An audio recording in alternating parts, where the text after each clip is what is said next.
Welcome back to First Year in Medical Device Sales. I am your host, Jacob McLaughlin, and I have a very, very special guest who has an amazing accent, but is somebody who joined us on New to Medical Device Sales when he had originally broke into medical device sales in South Africa.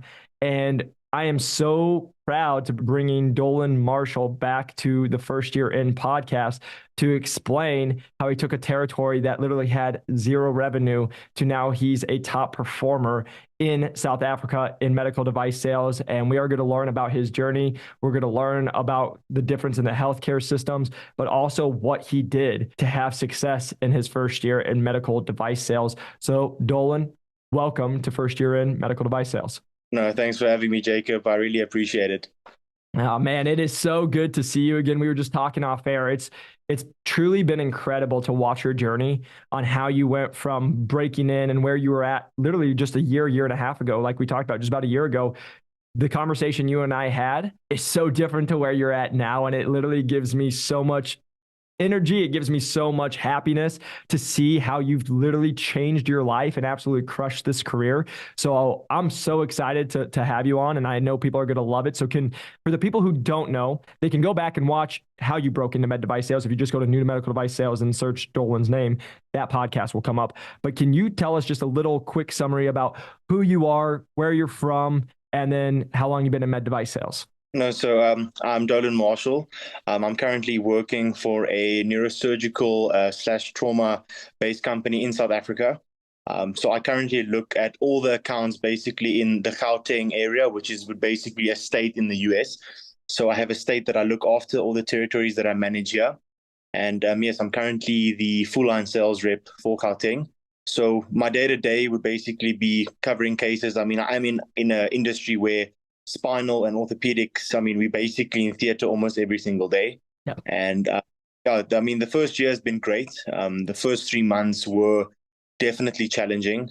Those first 3 months, they say drinking water out of a fire hydrant. I think it's worse sometimes, especially in my position where you start with no surgeons, no accounts, nobody even knows you. I mean, so you're walking in to hospitals being like, hi, my name is Dolan. And then they're like, okay, but who are you? Where are you from? We don't know about you, which is very difficult. But I must be honest, it's given me, I'm very, very grateful for the learning curve. I'm confident now in such a way that I could walk into a hospital I've never been to.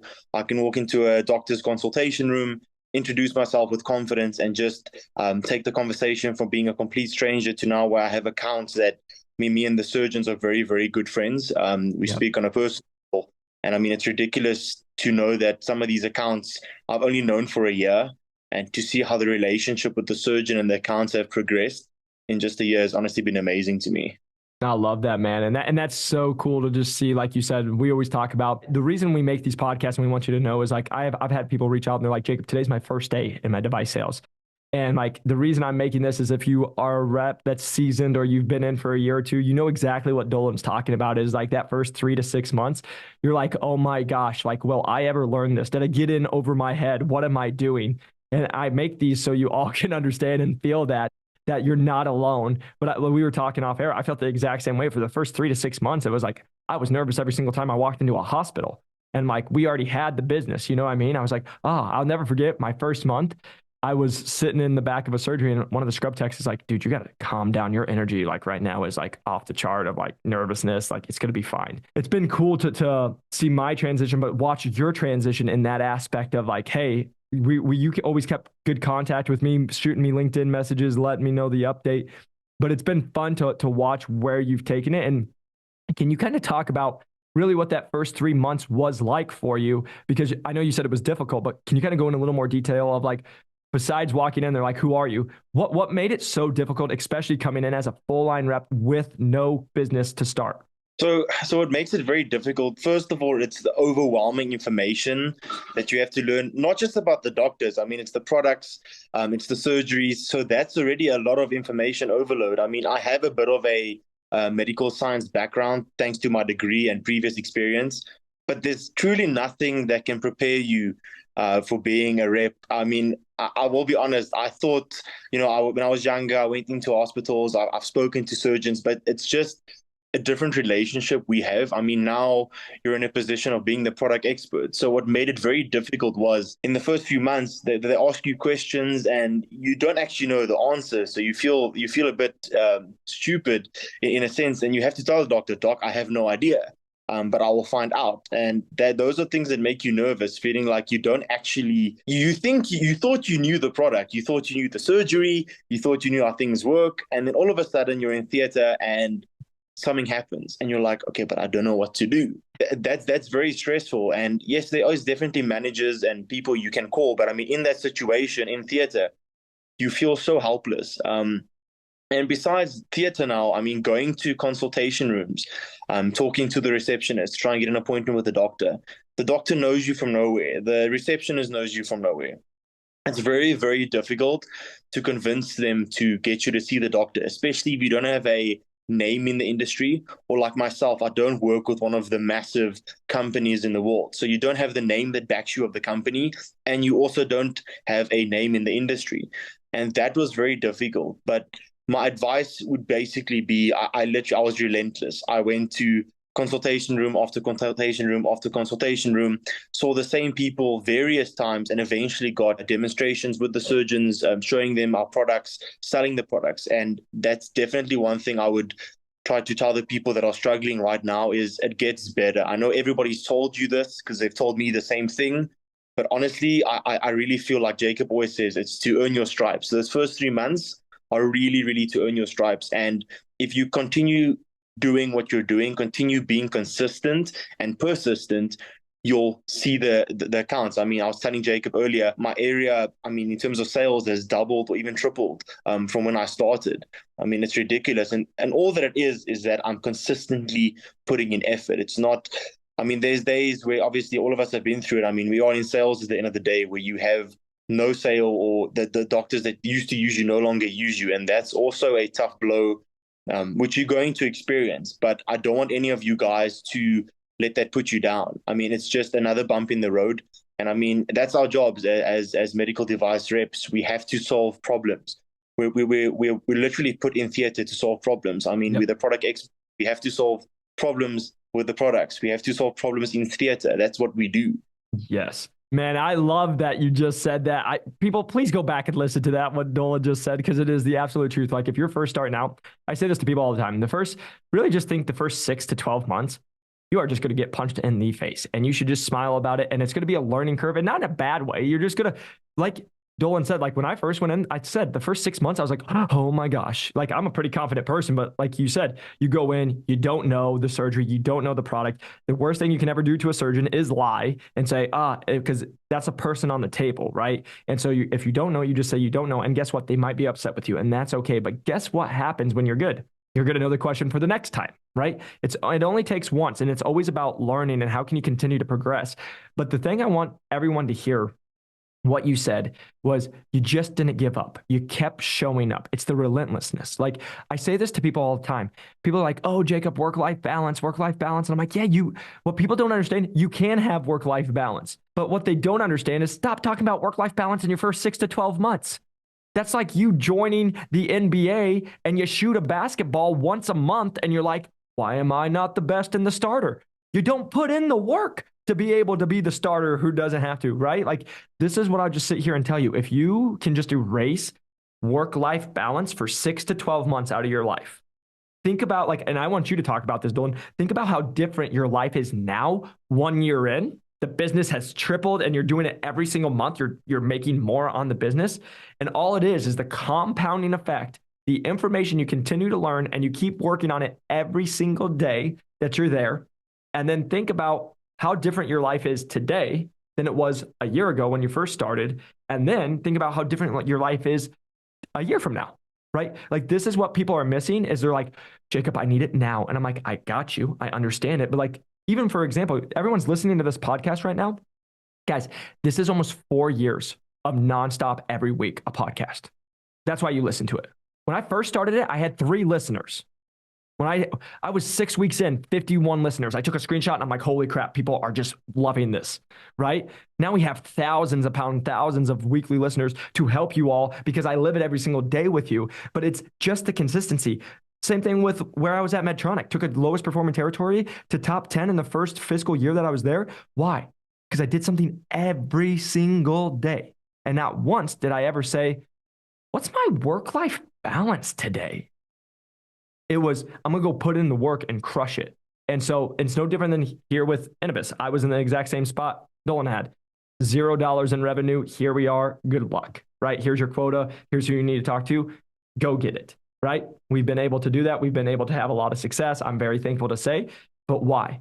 Doing something every single day that you're here. And again, now I'm in a different spot to where, guess what? And Dolan, I want you to speak on this real quick, is sometimes you don't have to work a 14-hour day. Because guess what? You now know, Dolan, that there's ups and downs. There's waves. There's the flow. Some weeks you're going to work 70 to 80 hours. Guess what? There's also going to be weeks you might work 35, 40. So you're going to take it when you can because now you've put in the work and now you have established business. So I want you to speak a little bit on that. Yeah, so I always tell everybody, and I've spoken to other reps, and I can definitely see it. Being a medical device rep is literally a snowball effect in terms of your business.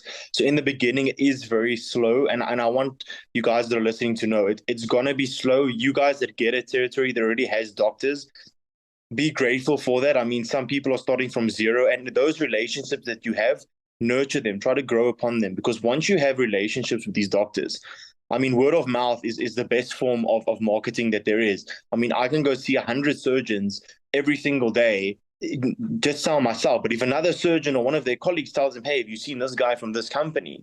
That sells you a lot faster. And I must be honest, that has literally helped with my success, doctors starting to know my name.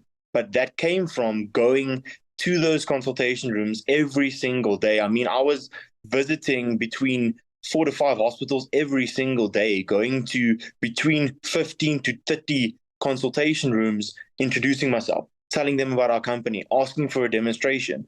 And in South Africa, it's very difficult because there are also larger companies here that have established relationships with doctors that have been using them for 10 years. And I have to come in here and say, hi, I know he's been using XYZ company now for 10 years, but I'd like to see the doctor. Maybe we have something that he would like. And it's very difficult to convert those relationships that they've had with guys from larger companies. And even, I mean, some of them are on personal level with those reps.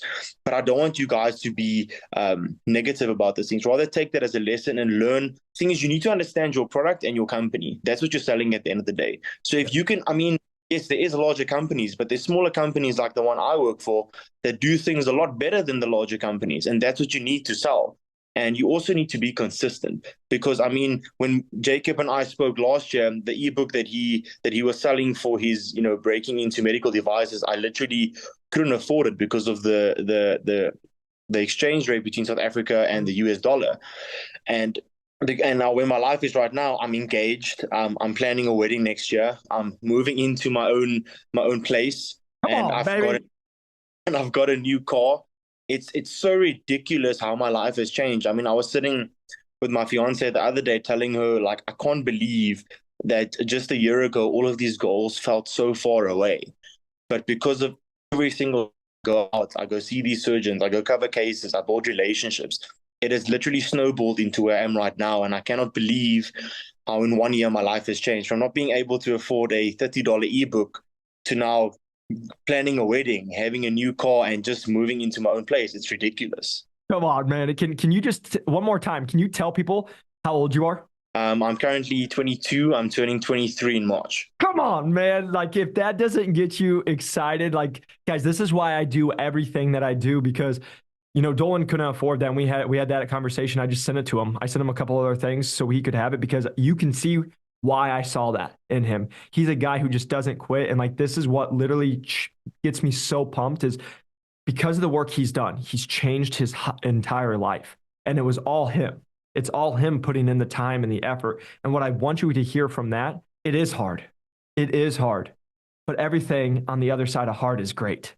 Right. And if you just accept that, to put in the hard work and do it and just live it, your life will be so amazing. Look at like what Dolan just said. He was where he was a year ago, 365 days ago, is so different than where he's at now, because he just didn't give up. He showed up. And guess what? Because we've all been there. There's days he had to call it early and just say, I don't even know, and question it, because you know what? You got to have some mental health days and you're like, I don't know if it's worth it. And then you feel bad. And I always tell our people, go feel bad for yourself for about 24 hours or the rest of the day. Go cry, feel however you want. And then tomorrow's a new day. Let's freaking go. It is just the thing is if you don't quit, you will win. And so I want you all to hear that. But like, first off, Dolan, just so proud of you, man. Like, I want to say that on here right now because like you've changed your life. You've done the work. And I just want everyone to hear that like one more time, how different your life is 1 year because of you, because you believed in yourself. And guess what? Just because someone else didn't see your value, someone else said things, you never let that put you down. Amazing. And one thing I want to put here for everybody to hear right now, this is what people don't understand. You get 15 surgeons, 15 accounts, you just changed your freaking life. Let's take it leave even smaller. You get 12 or 10 surgeons and 10 accounts, you just changed your freaking life. Let me say that one more time. 10 surgeons or accounts, you just changed your freaking life. Why am I saying that? That's not even one per month. If you can now make that a smaller goal and you're like, oh my God, I need to do all this stuff and I got to bring up this. No. Just focus on getting one person a month. You'll change your whole entire life. Because guess what? Then guess what you can do with those accounts? You can build the relationships like Dolan said. He's having relationship conversations with people that they know him personally, right? It's the same conversation I had. After about a year in, everybody I walked into, Jacob, how's your dog? Hey, Jacob, where'd you go this weekend? Like they asked about me and I always tried to turn it back on them. The thing I'm telling you, my friends, stop thinking so short term. Stop thinking that the world's drowning, that you're never going to make it. You guys don't need every single surgeon. Like this is my best tips to every sales rep, whether you're in med device sales or not. I even do this with my buddies who are personal trainers trying to grow their business, right? Like I've helped multiple people make it to their businesses and help them make it 6 figures by just this conversation. Stop trying to get everybody because not everyone's a great fit. You need, No, you can be the premium or whatever it is, and you just need 5, you just need 10, whatever it is, and that will change your life. So the reason I'm saying that to all the new reps, stop like the accounts you have, just go crush it with those guys. And then guess what? Watch what will happen inside there. Hey, you don't have anybody? Go get 1 or 2 or 3 and put all your time and effort into them instead of what every rep does is, oh, I got one. Now I got to go to the other one. Now I got to go to the other one. And now you give a horrible, crappy, bad service to all of them and nobody's going to refer you or do anything. But you go give someone white glove service for 1 or 2 people. Watch what happens in 6 months to your business and your life. No, that's definitely true. I think even when I was starting, I also went through the learning curve of I need to get all the surgeons, I need to get XYZ doctor, I need 20 neurosurgeons, I need 10 orthopedic surgeons. And then eventually you're sitting in a place where, like you're saying, you're running around. And this was literally my first 3 months, to be very honest, so that everyone can hear it. I was trying to get every single surgeon I could, but not realizing, as you said, some surgeons are just not a fit for your company. They're not a fit for even you personally. I mean, some personalities don't mix. It's like oil and water, they don't mix. And eventually, when I started tailoring my approach to certain surgeons that I knew would want to use our accounts, that I would be able to assist, and that me and that surgeon fit very well together, my business started flourishing when I started focusing on specific surgeons. And now I'm looking at after about 9 surgeons, 9 to 11 surgeons, depending on different months. But just looking after those 9 or 11 surgeons has literally transformed my life. Just like you're saying, it's ridiculous. And in the beginning, I was looking to get 30 surgeons or 40 surgeons and realizing that was actually unrealistic. Because I mean, like you say, some weeks I'm in theater Mondays to Sundays.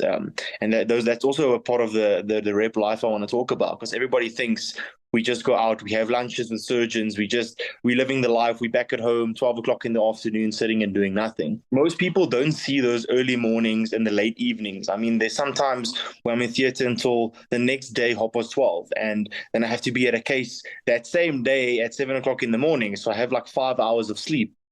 Everyone just really thinks it's this airy-fairy job where you're earning over 6 figures a year and you're doing absolutely nothing. There are weeks, definitely, like Jacob said earlier, where there are no surgeries, where your doctor's on leave, where you actually don't have anything. And in the beginning, you feel bad for doing nothing. But it's in those weeks where you need to rest and recoup, because the following week is one of those 100-hour weeks again where you're going to have to be in theater from 8 o'clock in the morning until midnight. Yep. So I want you guys to know that if you have rest days, take the rest days. I'm not saying in the first 3 months, like Jacob said, the first 3 to 6 months is not your time to rest. It's your time, like there is no work-life balance. You need to work so that in a year from now, you can have that work-life balance. I mean, my first 6 months, I was literally working every single day until late in the evenings trying to get surgeons. And now I'm at that point where there's some days where I'm home at 3 o'clock in the afternoon, but there's also some days where I'm there until midnight. But I take the early days. Yep. I rest on the early days because I know the next day a storm might be coming and I need to take on that storm head on. Exactly, man. I love that point. And that is such a good point that I always tell people is number one is like, again, it's those ebbs and flows, it's the waves. And when you're in the first year, you don't understand that. I remember that took me about a year and a half to be like, well, it's summer. All the surgeons are gone. I don't have anything on. What the heck? But then I remember like, oh, also once it's December, I'm not going to sleep because everyone's trying to get their cash or they're trying to get their insurance deductible for us taken in. So I have surgeries. Like there was one day, again, just so you guys know, when I took over from Medtronic, like when I first started, I remember like there was 3 surgeries all week. Like it was the lowest performing. I'm like, what the heck? And like I'll never forget like when I was leaving on my last couple of months, like I had 11 surgeries on a day.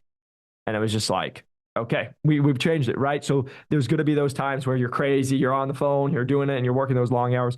But take those ebbs and flows that come with it. But like, I want you all to know, like, I just made a post a couple of weeks ago when I was in California driving. I had to go do a meeting. It's like, if you look, you'll see me on my computer inside my car doing emails, doing meetings. If you look at, we always make a joke, if you look at a rep's car, it should be like, if it's clean, they ain't doing something. Because like you should be running around. Literally, I was with my CEO and like he opened it and he's like a true sales manager. Because my thing is packed to the brim. I had all of our demo stuff. I had my like I traveled out there, so I had my clothes and stuff. But like I had all the models. I brought all the stuff just in case somebody was like, "Yes, we can do it." Right? I'm always prepping for that. So the reason I'm just saying that is again, it is putting in the time. It is putting in the work. But when you do that, I want you to think about okay, the first 3 to 6 to 12 months, let's crush it. But now if you're that rep, if your territory is underperforming, okay, probably not, right? This is the honest truth because you're probably just not doing enough. There's something you either need to go increase it. You need to get in more conversations, more dinners, like more lunches, like you need to do more meetings, more demos, all the stuff. But if you are at a performing time, I always tell our people, work smarter and harder, right? But then once you get to your point to where you're crushing it and you are like at a point, yes, you can keep going and keep going and keep going, but also, you need to have the times where you have some rest because otherwise you are going to burn out. And this is what I see people do. And they're like 2 years in, they're like, oh, I can't do it. Med device is all. And I'm like, well, yeah, because even on your days off, you don't let yourself have a day off. It's okay to put your phone away for like, again, depending on your division, but like, it's okay to be like, okay, I'm going to go chill for 3 hours and like, whatever. Like there's sometimes I used to like after like 6 o'clock, 7 o'clock when I was at Medtronic because I didn't have most surgeries aren't going on. Guess what? That's when surgeons are going to text you and you're going to do it all the time. When I'm in the first year, yeah, I had my phone and I'm texting them all the time. Now I can be like, when I would go talk to them, I'll be like, hey, come on, you text me at 9 p.m. at night. Like I was already sleeping. I was already in bed. Like, and then I text them. I always do that just so you guys know a little tip. If someone ever texts you at like 8 o'clock at night or 9 o'clock at night, I'm a person who already wakes up at 5 a.m. anyway. So I would see it. And sometimes I would go, but like now, a lot of times these messages from our doctors, as we all know, sometimes can be very silly, or they just want to like talk to you or like have something, or it's like the somebody from like the office texting you. I just text them back at 5 in the morning just to show them like, hey, I'm not going to worry about that. I'm going to like chill for another hour or two. And then I'll worry about it in the morning because I'm off right now. And then like I would shoot it right when I wake up, like 5:30. And they would wake up to it 3 hours later. And then they'd see it. And it would just be like, yes, I go to bed at a somewhat decent time and I'm way up. I've already done 3 hours of work by the time you're even showing up to work. So that just a little pro tip to anybody out there if you're ever looking for that. But that's such a great point, Dolan. I really love that. Now, one thing I did want to talk about, because I think this is going to be interesting, because as you know, we will have people from like South Africa. We have people we have over 30 countries that listen to us, and it's absolutely amazing. I absolutely love that. But the one thing I want to talk about is, can you kind of talk about the healthcare system in South Africa compared to like America, where we're just like a lot of it's ran by insurance. Like there's a reason like reps in America, and I did this with David, who's in the UK, which the UK is ran very differently than the US health system. So you can kind of shed some light on the South Africa system. So the South African system is basically there's your private healthcare and your state healthcare or your public healthcare.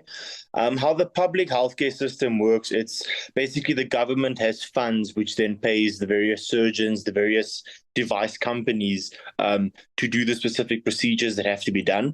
And then in South Africa, there are different preferred suppliers within the public sector. So these will be your larger companies that will be able to invest large amounts of money into the state to assist these people with their different surgeries and the different patient needs and the implants. So for a smaller company to get into the public healthcare system is very difficult. Due to this preferred supplier nature of how it works. And then we have the private sector, which is also based on medical aids, which are basically like your insurance companies or medical insurance companies overseas. And it's literally just based on the medical aid. So these people can go to the private hospitals, and how it works is that any company that is registered basically in South Africa that can work at these various hospitals is allowed to put implants in the specific patient, which then has to be approved by the medical aid. So the medical aids are basically what gives companies access to the different hospital groups and the different theaters and the different surgeons. So yeah, I would say that's basically the biggest divide. And then also another big thing is service. In the state, it's very, very underserved. There's a lot of, there's waiting lists of surgeries, and I mean basic surgeries, not even elective surgeries that are like waiting lists for like 11 years. Some people have to wait just to get their surgery, which is ridiculous because there's no funds. Because first of all, I'm not sure if you know about the dynamic of the government of Africa. It's very, very corrupt. So lots of the money is actually taken for personal use by lots of the people. So it actually leaves the hospitals and these state owned entities not having funds to do basic surgeries. I mean, there's some hospitals where there's no gloves for the surgeons to operate with in the state sector. And this makes life very difficult for the people that have to go to these hospitals. And it makes life difficult for the med device companies as well, because sometimes you have to, with the state companies, decrease your product so much that the companies end up making losses. It's very difficult actually in the healthcare system, in the government. But when you come more to the private side, that's where things are working. I mean, there's people that get surgeries every day. Things are flourishing. The hospitals are well maintained. They're well looked after. And that's why you'll see there is a very big difference between the different healthcare sectors in South Africa, between the public and the private healthcare sector. Wow. And so am I right to say, so for example, if they want to go to the public, they don't have to pay. They can just kind of wait, get on a list and then go. But if it's a private sector, they're going to have to pay out of their own pocket and then get stuff done. Is that correct? So yeah, in government, they can just go. They get like a card that allows them to go into these state-owned hospitals. Everything is covered by the state in terms of the procedures and everything. Some of the medications, the patients still have to pay out of their own pocket. Okay. Some of them are covered, but not all of them. Whereas in private, they have to pay like a fee every month to these medical aids. Even the medical aids don't cover everything. There are certain medical aids that do cover everything depending on the plan you're on. So some medical aids will then pay for the doctor's consultation fee, so they'll be 100% paid. So the patient doesn't have to worry about anything. They are paid in full, but then there's some medical aids or some levels of the medical aids where the patient still has to pay an add-on. So example, some surgeries, if a product was too expensive or if the doctor or the anesthetist or something happened that was above the limit, the patient would have to add on. So for example, if the limit's just a ballpark number of 50,000 Rand and the surgery and everything worked out to be about 70, the patient would then be responsible for the 20,000 outstanding. So actually in both sides, the patients actually end up paying for their own health. It's just in the private, it's not as aggressive paying as in the state, but it's also underserved in the state compared to in private. Yeah, and that's really good to know. And the reason I say that because I want people to have a really good understanding because, like, for example, that's a big understanding that I have like with the NHS. And again, I'm no expert on the NHS, but like we had David on here who has worked in the NHS, a very good friend. He's a surgeon over there.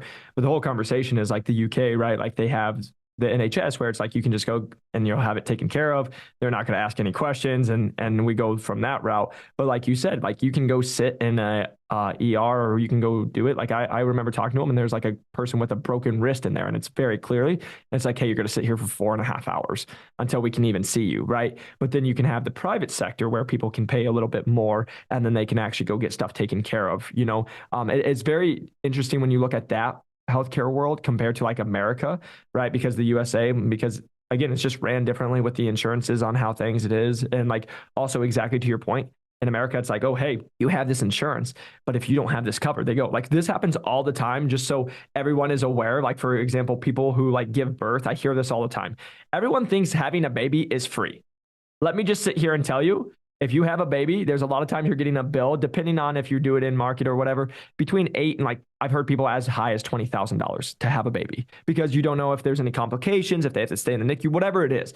But I'm saying this and people are like, oh, no, it is. Every person who's had a baby, they're like, yep, wish I would have known about that. And the reason I say that, I literally talked to my brother and them. I'm like, you guys know what it costs money to have a baby, right? Like it's not you just go to the hospital, your insurance covers it. Because what happens a lot of times, you usually are doing your research of the person who's delivering the baby, they're covered under your network. But then what will happen is they'll have like, while you're going through pain or you're in labor, they'll have like 6 other people come in and they'll be having you sign stuff while you're in it. And a lot of times what happens is those people aren't in your actual market or you're not covered by your coverage of your insurance. And so then now that's how it's like, oh, hey, you just got an anesthesiologist and they are not, and you owe $8,000 because sorry, not anesthesiologists, but like actually like people who are working on like the numbing or putting you right on different things that they're going to do. But the reason I'm just saying that is most people don't understand that if it's not in your network, you can go have a baby and they told you it was 100% covered. And now it's like, oh, your insurance actually doesn't cover it. And then this is where I've just learned from working with CFOs. Like I have buddies who are CFOs of hospitals, and they literally talk about one of the biggest places that they lose money is from the copay that we have here in America, because it's actually usually more expensive to do the copay than it is to just pay it outright if they do a cash, because a lot of hospitals will be like, oh, if you pay cash, it's this, right? And then so it's very interesting as you get into the different networks, the markets. I always just put it out there because it's just like, I love learning about like, hey, how South Africa do it? How does the UK do it? How does America do it? And I will always sit here and say, I don't think anyone's figured it out the right way. And it's all like, hey, this is the best way. But it's always interesting to hear, because also if we're reps, if we're trying to break into med device sales or you're already in it, it's a good understanding how different countries work, because that's been a big learning for me, is like coming from a company that's based out of the UK. Well, like there's a reason certain things from the products that I sell are a certain price compared to like if you come in America, like competitors are 3-4 times the price, right? And it's like, well, if we were that price, we would never be over here, because the NHS will just never pay for something like that. You know what I mean? So it's always interesting. I know I went on a rant, but I always want everybody to kind of have a good understanding. It is not all equal, and there's different healthcares, and that's going to be a big play when you are a med device rep, because you and I both were just talking about it on air or off air. There is a pay change, whether you're in South Africa, whether you're in the UK, whether you're in America, for being the exact same job, right? Because the healthcare systems are ran very different and the financial opportunities are very different. Now, again, we all know, everybody, just so you know, what I've watched is all over the world, med device reps still are usually in the top and do very, very well. But for example, what I can just say here is like, you can't be in South Africa and then like I tell you like, oh, this is what people will make in America. And they'll be like, how am I not making this in South Africa? Because again, the healthcare systems, the insurances, everything's different on how it rolls. Yeah, and I think that's why it's very important for a person trying to break in, or a person already in the current industry, to speak to people from the same country and the same healthcare systems as themselves. Because if I have to look at what the American reps are earning, I'm not earning close to that. But in terms of my South African rand and my basis for my currency, I'm earning well above what I should be earning for my age and even for people in my industry. And that's a very important thing. That's why I always try to have mentors that are within the same country as myself, or within the same division, because it doesn't help. Like I do neurosurgical cases. It doesn't help I speak to a gynecological rep or someone that does gastroenterology. They're not going to be able to assist me in the same way. And that's why it's very important to look at the information in retrospect, to look at where you are, look at your healthcare system. And that's why I appreciate what you do, asking everybody about their various healthcare systems so that the different viewers can see that, no, in South Africa, we don't run the same as the NHS. We don't run the same as America. It's totally different healthcare systems, and even for reps to be made aware of the issues. I mean, in South Africa, if you break into example, in the government sector, if you are a trauma rep, because I also do trauma, they call you at weird hours in the morning, 2 o'clock in the morning, 3 o'clock in the morning. Listen, I want to do a case. You need to be here now. Whereas in the private sector, it's not as often. The surgeons will most likely delay until the next morning because they have the necessary equipment to prolong the surgery happening, whereas in the state it needs to happen now because they don't have the resources to treat the pain, or they don't have the resources to wrap the fracture properly. And whereas in the private sector, there is that. So there are definitely discrepancies between the different healthcare systems, and it's good that you point it out and that people can understand. It's not the same everywhere in the world. No, and I always just want people to really understand that, because again, everyone will hear, like, like if you just do what is the currency you guys use? Rand. Rand. So if you use your currency and then you take that to the British pound and then you come into the USD and then you go to the euro, please do those conversions, my friends. Like, it's all over the board, and the cost of living is different in each place. And like, you coming here in America, we are very thankful. Like I tell people all the time, it's crazy to be in America. Like, America is like it's 50 countries in one country, right? Like, all of our states, yes, they're states, but they're all very different, right? Like, because I can sit here and tell you, after running the whole Western United States and being in downtown LA and being in San Diego and San Francisco, it is not the same price as living in small town Iowa, right? Like, it is just very different. Again, we say use the same currency, but things are very different. So I always want to just shed some light so you guys have really good understanding, because I think a lot of people miss that. And they're like, well, I should be here or whatever. And now that I feel like a responsibility to be like, hey, we have people from all over the world watching this. We need to let everybody know that, yeah, you'll hear me talk about USD and you'll hear what we say, like the average rep. It's been documented the average rep's going to make about $177,000 in America, right? But you can't have that same expectation in South Africa, because the cost of living, the insurance, everything is different on how we do things. So I just always want to put that out there. But man, I'll just sit here and tell you, Dolan, I could talk to you forever. Like, first off, your accent's great, but also just who you are and the information you have is truly amazing. But what I would love to hear, just to kind of end this show, is what is your best advice to those reps who are, whether they're first starting out or we have people who've been watching like 3 years, 4 years, because they're always just trying to get that 1% a little bit better. Is there something they're not doing? And the last thing I'm just going to say on that, welcome to high performers, my friends. Every high performer never is like, I'm a high performer, and then they stop. They always are talking to other people and learning from other people, because they just want to see if there's something maybe they're not doing that might actually add to their skill set. So hopefully that helps you. But Dolan, what is your advice to the people who, whether they just broke in or that they've been in for a couple years, 2, 3, 4 years? I just want to hear what your advice you would give to those people, because you are someone who literally at the young age of 22 was able to break in, come in as a full line rep, take a territory that literally had zero, to where you're at now, a top performer in South Africa, and being at the age to where you can afford a $30 ebook, and now you're getting married and you're getting a place, and like, good stuff's happening. No, so my biggest piece of advice would just be stay consistent and and guys, if you're breaking into this industry and you're not a hardworking person and you're not consistent, you're not persistent, the hard truth is you're not going to last very long. There's guys that want the same accounts that you want. There's guys that want the same surgery that you want. So you need to stand out above the rest. Either that's by giving great service. I mean, when my surgeons message me that I have accounts, I answer them as soon as I can. I try and make certain things for them. So I'll go take them out for lunch. I'll do things that are nice. But in terms of getting new business, especially for the guys that have just broken in, you need to be consistent. You need to be showing up with those consultation rooms. You need to be talking to the theater staff. The theater staff, in my opinion, are going to be your best source of information. What I've learned is the scrub nurses that are assisting the doctors in theater, those are your best sources of information. Which company does this doctor use? What is doctor like? Which doctor does all the trauma calls for guys doing trauma? Who's the best surgeon? Who's the surgeon that wants to change? So utilize the information you have within the hospital. Speak to the nurses. They are very, very nice. They will be definitely willing to help you, and they'll be showing you in the right direction. And in terms of product, know and understand your product. I mean, I would find myself at night be going YouTubing a laminectomy and decompression surgery, which is one that we do in spine. I'd be looking through the surgery over and over and over and over again until it's cemented in my mind. The thing is, I want you guys to know the surgery and your device as well as, or as much as the surgeon can. You need to know it just as well as he does, because you guys need to be the product expert, and they appreciate knowing the surgeries.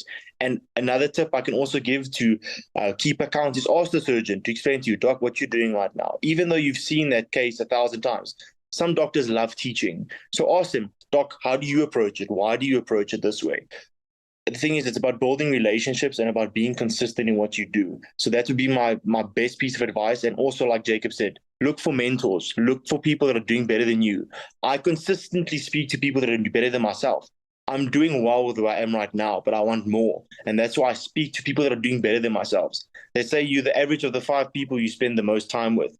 So spend time with the most successful people in your industry and learn from them. And then once you will be the sixth most successful person. So that's really my advice. Hey, go back and listen to that advice 3 more times, my friends. Like that last piece is like such gold, Dolan. Like I'm that's how I feel every single day. You know what I love about this is that's what I love about social media. Because sometimes you can't always be around the same people. When I was in small town Iowa, I wanted to be, but like there just wasn't people talking about the way we're talking and the way we're thinking and what's the opportunity. And so the reason I'm just saying that's why I love social media. You can literally go find millionaires. You can literally find billionaires and they have podcasts and you can hear their mindset. And then you can find people like what we're doing, people who've had success in the industry. And we can literally just teach you how to, like, we've already done it. So why are you going to try to go figure it out? Because what most people don't do is like, I can sit here and tell you, and I've said it on other podcasts, the biggest thing that I've learned with working with a lot of millionaires and growing companies and doing stuff with very successful people, the one thing they've understood is they can't get their time back. They can make more money. They can do all the other things. They can buy more houses or cars, whatever it is. They can always go get more. But the one thing you'll never get back is your time. So think about what Dolan's saying is like he's hungry and he's going to keep doing it, but he could just be on his own. And guess what? It might take him 4 more years to figure out where he wants to be. But by getting on those calls with being with people, it's going to save so much time. And so that's the thing I'm just going to sit here and tell you is like, that's what I tell people all the time with medical device sales and what we've been able to do. It's why we're putting this out is like, all I've done is save a lot of time and a lot of effort from people and a lot of money. Because if like Alex Hormozi says it the best, if you're trying to make $1 million and every year you're not making $1 million, you're losing $1 million. You're losing whatever you're not making to that because that's your goal. And now you're not making it. So now you're losing it. That changes the mindset. And most people just don't have that mindset. So that's what I would just have you start thinking about is getting those mentors, doing exactly what Dolan said, because that's what you need to be investing in yourself. Because everybody's like, oh, you've done this all. You want to know why I've been successful? Because I'm always like, I do what I tell you guys to do. Invest in courses, get mentors, have people, talk to people smarter than me. Never think I'm the best, right? Like it's all this stuff. And it's why you can continue to grow and grow and grow and watch what happens. Your financials will continue to grow, grow, grow. Your relationships grow, grow, grow. Like it's crazy what happens once you get into self-development, believe in yourself and take shots. And the last thing I just want to tell every single person, because they see this and they miss it. Everything good in life is scary at first. Everything you're thinking about, like, I want to do this, or I thought about getting a mentor, or whatever it is. Oh, I want to go and do this job. Everything is scary. Your first cold call, scary. First surgery, scary. First whatever, scary. And then guess what? You're a year in, you're like, what was I scared about? You know what I mean? So that's what I want you guys to take away from what we do here is just trying to be able to help you all. It's the mindset. It's what Dolan's saying. It's mentors. It's being able to put in the work. Don't be lazy. Show up consistent time and time again. I'm going to sit here and tell you, you will crush it in medical device sales. So Dolan, I just want to take a moment, man, and just say, again, thank you for taking time out of your day. I know we have a crazy time difference. So I just want to say thank you so much. And I know your schedule is crazy with working the hours you do. So just want to say thank you so much for coming on here and just speaking to our listeners. Yeah, it's my pleasure. And thanks for having me, Jacob. Of course. And if you guys are interested, you can press that like and subscribe button. It really would help us grow this channel. A 5-star review does help us grow this channel. If you think this could be helpful for somebody else, just let us know, be able to go share with them. And also just always putting this out there. Super interesting to see how things have kind of continued to turn. People have heard we've taken associate sales reps and we've helped them go from associates to full line reps in under 8 months, right? And everybody will tell you, no, it's 2 years, right? We've watched reps that are full line reps, but they're working for a distributor or a smaller company and they're struggling. And they're like, no, I want to go work for a bigger company or I want to go here. It's been interesting because we've been able to help a lot of people do that. So if you guys are interested in that, please feel free to reach out on LinkedIn at Jacob McLaughlin, new to medical device sales as well. We also have first year in. Feel free to reach out to us on that because again, that is something that we're seeing that's been amazing. We've already helped people do that. And so if you are in that transition, we know we can help you with that as well. But I just want you guys to know, I put all this stuff out here. We have these great guests like Dolan because I just want you to win. Like I always say, I just want you to be as successful, because you winning does not make me lose. It does not make anyone else lose. It is just being a place of abundance. And we want you all to be as successful. Go take over your life. Go live the life that you want to. And we want you to be the best rep that you can be, because that way you can give the best possible care to the people on the table, and you can be that expert for your surgeons that, guess what, usually returns into you crushing quota, which then returns into you usually doing pretty well financially to go bless yourself, bless your family. And then normally you do so well, you actually can go bless other people. And that is the whole goal of what we do here. It's just continuing to help you all crush it, so then you can go give back and be positive inside this world. So just want to say thank you all again. If you can share this with somebody that you feel like it will be helpful, I would really appreciate it. And we'll see you on the next one. Peace.